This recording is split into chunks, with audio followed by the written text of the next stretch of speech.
Bismillah, assalamualaikum guys. Kembali lagi di channel Jurnal Terupdate.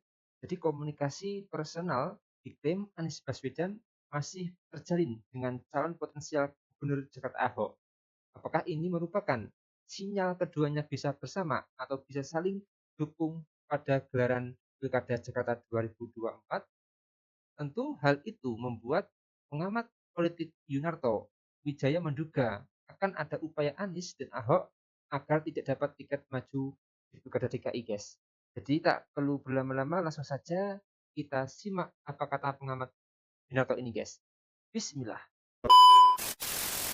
Kalau Ya, kemudian menggunakan logika bahwa pilkada akan lebih cair paling tidak dari konstelasi nasional, belum lagi soal bagaimana PAN mengatakan bisa bersama Anies asal wakilnya Zita, Baba Halun mengatakan siap bersama dengan Anies yang artinya jangan-jangan tidak sesolid nasional begitu Koalisi Indonesia Maju. Seberapa Ya. mungkin ini akan bisa pecah juga menjadi poros Anies dan juga Ahok jangan-jangan nanti? ya, pada dasarnya saya selalu mengatakan bahwa memang hal yang namanya soliditas dalam konstelasi nasional ingin di copy paste di pilkada itu halusinasi. Ya, Partai-partai itu oke. pasti punya kepentingannya sendiri dalam pilkada, mengingat pilkada, kemenangan dalam pilkada itu akan berpengaruh besar pada suara mereka di 2029. Oke. Dan sudah terbukti di Banten, di Jawa Hmm. Barat, ternyata tidak mudah mempertemukan. Bahkan kalau kita bicara kabupaten kota saja sudah banyak sekali. Saya melihat PDI misalnya dengan Gerindra, Betul. PDI dengan Golkar itu banyak sekali. Udah banyak, guys. Termasuk apa yang terjadi di Jakarta. Walaupun munculnya nama Anies yang Hmm. dianggap berpotensi maju lagi 2029, munculnya sosok Ahok yang Ahok dianggap keras misalnya, itu membuat tensi menjadi lebih tinggi lah panas, guys. katakanlah. Tambah Nah, panas. yang tadi saya ingin jelaskan juga adalah pandangan Bung Eriko. Betul bahwa kemudian sekarang bukan ibu kota yang namanya Jakarta. Dan sangat mungkin akan ada sebuah transformasi besar. Tugas besar loh siapapun yang jadi gubernur di Jakarta, itu Hmm. akan menjadikan Jakarta bertransformasi jadi kota global. Belum lagi konsep aglomerasi di undang-undang baru.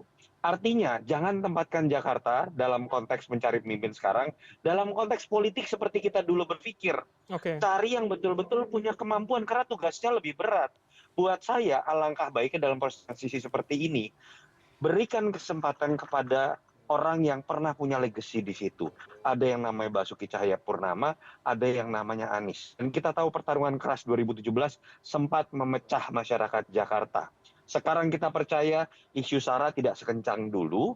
Biarkan ini jadi pertarungan ulang yang akan menempatkan rematch 2017 dalam Oke. kerangka yang lebih rasional. Orang membandingkan legacy Ahok dengan legacy Anies, mana yang lebih baik. Tapi sayangnya kan sepertinya ada pihak tertentu yang melihat ini lebih secara politis. Katakanlah Koalisi Indonesia Maju ingin memajukan calonnya, saya pikir nggak apa-apa, majukan Ridwan Kamil, ada Gubernur Jawa Barat, ada 2 mantan Gubernur DKI bersaing, itu menurut saya menarik. Tapi jangan sampai dikutak-kutik, apalagi ada yang berpikir mengenai mayoritas koalisi saya bisa menempatkan calon tunggal. Itu yang paling berbahaya buat pilkada, apalagi di DKI. Oke, kalau begitu saya spesifik. Ketika Jakarta, maka mana yang lebih mungkin? Dua poros Anies Ahok atau kemudian menjadi tiga?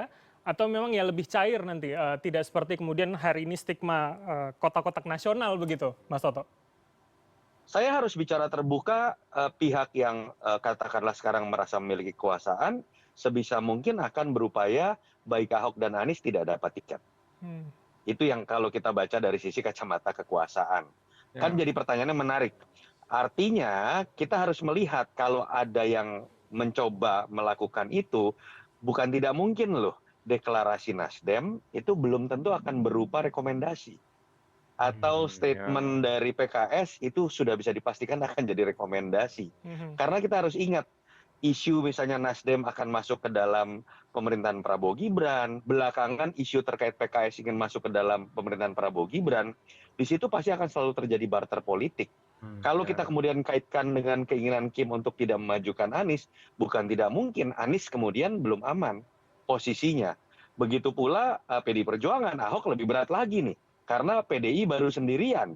Dan tidak mudah yang tadi saya katakan mencari partai yang kemudian ingin memajukan sosok Ahok yang kita tahulah dengan karakter kerasnya ini tidak mudah gitu ya untuk Mhm. diatur-atur termasuk dalam konteks Oke. kepentingan partai. Jadi saya malah menduga bukan tidak mungkin dalam skala ekstrim keduanya bisa saja dijegal untuk tidak mendapatkan tiket, dan kemudian ada tiba-tiba pihak ketiga, poros ketiga yang malah kemudian bisa maju calon tunggal. Tunggal. Walaupun saya berharap itu tidak terjadi. Oke. Oke guys, jadi ini beritanya yaitu Yunarto, Anies dan Ahok bisa dicegal agar tak dapat tiket maju Pilgub guys. CNN Indonesia ini guys. Direktur Eksekutif Carta Politika Yunarto Wijaya menduga akan ada upaya penjegalan terhadap Anies Baswedan dan Basuki Cahayapurnama alias Ahok agar keduanya tidak maju di Pilgub Jakarta 2024 guys. Saya malah menduga kan tidak mungkin dalam skala ekstrim keduanya Anies dan Ahok bisa saja dijegal untuk tidak mendapatkan tiket dan kemudian tiba-tiba ada poros ketiga yang malah kemudian bisa maju calon tunggal. Ujarnya dalam acara pilihan Indonesia di CNN Indonesia guys. Yunarto mengatakan upaya itu kemungkinan akan dilakukan oleh pihak-pihak yang kini memiliki kekuasaan di pemerintahan. Saya harus bicara terbuka, pihak yang katakanlah sekarang memiliki kekuasaan sebisa mungkin akan berupaya baik Ahok dan Anies tidak dapat tiket turnya. Jika upaya pencegahan itu dilakukan, kata dia, bukan tidak mungkin dukungan Nasdem dan PKS kepada Anies hanya akan menjadi rekomendasi. Menurutnya, akan terjadi barter politik apabila Nasdem dan PKS bergabung ke pemerintah Prabowo Subianto, Gibran Raka Buming Raka. Kalau kita kaitkan dengan keinginan Kim untuk tidak memasukkan Anies, bukan tidak mungkin Anies akan belum aman posisinya.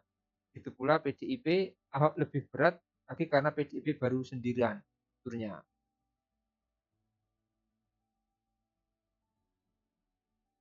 Anies telah mengantongi dukungan resmi dari PKS dan Nasdem.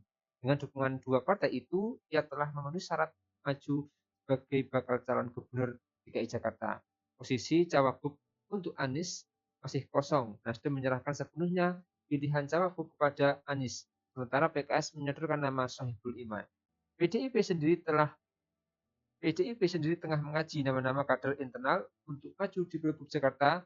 Di antara kader yang dipertimbangkan adalah nama Basuki Cahayapurnama alias Ahok. Oke, selain itu juga ada berita yang berjudul Anies sebut akan ada pertemuan formal dengan PDIP bahas Pilgub Jakarta, guys. Bakal calon gubernur DKI Jakarta Anies Baswedan memastikan bakal ada pertemuan formal dengan PDIP terkait pemilihan kepala daerah DKI Jakarta 2024. Pernyataan itu disampaikan Anies saat ditanya perkembangannya komunikasinya sejauh ini dengan PDIP, terutama setelah Ketua DPP PDIP Puan Maharani mengaku ingin bertemu informal dengan Anies. Anies tak bilang bahwa dirinya telah mendapat restu Megawati untuk maju. Hanya saja dia bilang saat ini prosesnya masih terus mengalir. Nanti pada waktunya tentu akan ada pertemuan-pertemuan yang istilahnya formal. Yang sekarang masih mengalir dulu proses, kata Anies usai menghadiri tablik akbar di Istiqlal. Jadi mungkin itu guys yang bisa saya uraikan untuk video kali ini. Jadi bagaimana menurut kalian soal video ini? Tulis komentarnya di bawah ini guys ya. Saya izin pamit dulu. Wassalamualaikum warahmatullahi wabarakatuh.